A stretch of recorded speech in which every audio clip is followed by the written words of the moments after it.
This is breaking news from KSL. Good morning to you on this Wednesday. I'm Lori Pritchard. We do have breaking news right now where a grass fire in Corner Canyon in Draper threatening dozens of homes, prompting evacuations. Shara Park is at the scene, as well as Lad Egan. And we begin our team coverage with breaking news specialist Shara Park. Shara.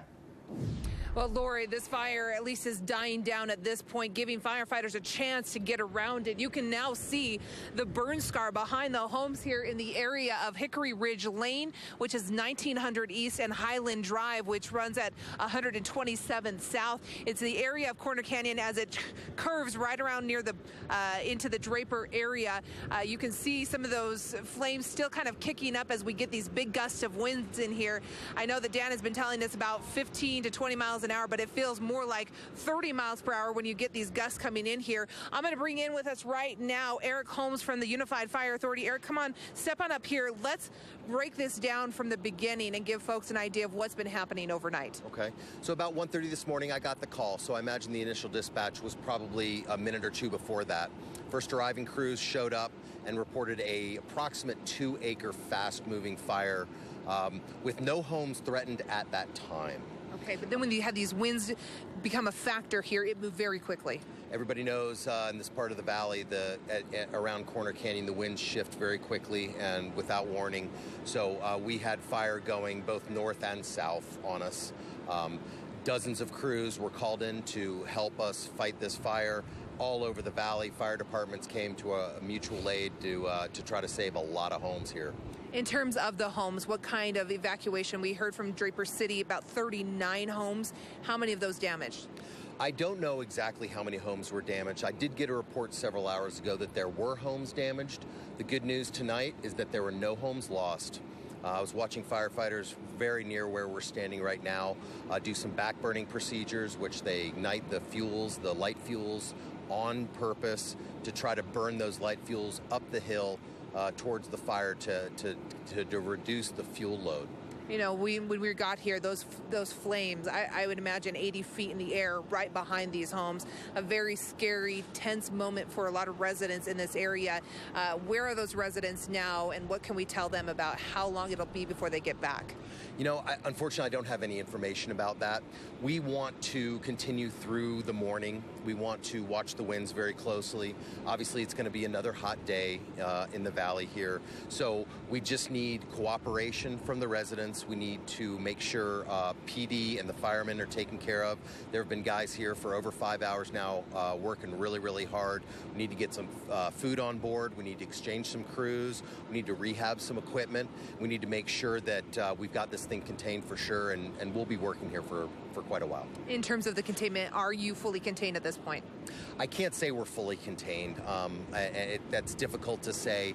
We got to wait for the sun to come up a little bit. We've got to wait to see what the winds are going to do for us. But at this time, there's not nearly the activity we saw several hours ago. We just need to get these guys some food and some water and get them back on the hill. Okay. Is everybody okay? I know we had approximately 100 firefighters out working on this overnight. Is everyone all right? We've had no civilian injuries reported and no firefighter injuries reported to me at this time. So it's a win for us. We're all about life safety. Number 2 on our list is property conservation. It sounds like we did an amazing job with that tonight. Okay. Thank you so much. We appreciate you being here, Eric. In terms of how this started, they still don't know. That it will be one of the priorities this morning as investigators get in here to try to determine how it started. But again, just a look here behind us, you can finally start to see, now we get some daylight, just how black the hillside is behind us here in the Corner Canyon area. We have Lad Egan, who is at the evacuation center. This is happening at an LDS stake not far from where we're at. We do know that firefighters are not allowing folks back in quite yet, though some people have kind of trickled in to check on their homes. But let's check in with Lad now. Lad? Shara, so this was the original evacuation. This is the Ballard Equestrian Park, 1600 East Highland Drive. Now it's being turned into an area for firefighters to come and get some food and water as they continue to fight the fire. Let me show you what's going on behind me here. Crews showing up with the fire department to set up some tables, some water and food. They're telling me that they're preparing for a longer-term operation, whether that drags into the morning and into the afternoon today, as they want to make sure all the hot spots are out on this brush fire in the Corner Canyon area. As we had said, this originally was where they were telling residents to evacuate to, but now that has been changed to an LDS stake center at 575 East, 138 South. We're told the Red Cross is on site to assist evacuees.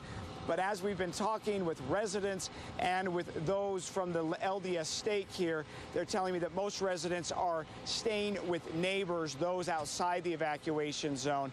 About 40 homes originally evacuated, many been allowed back in to check on their supplies. So that's the latest here from this equestrian park that is now going to be an area for firefighters to come and get refueled. We know it's going to be a hot day, and we know that when the sun comes up, especially with all the gear that the firefighters have on, that things quickly heat up for them and that they need to keep hydrated, and that's what this area here is to do. We'll keep monitoring this situation here, find out when they say a long-term operation, Lori, how long they think that will be into today and into the afternoon as they make sure this fire is completely out. Lori, back to you. All right, Ladd Egan live there on the scene in Draper, as well as Sheriff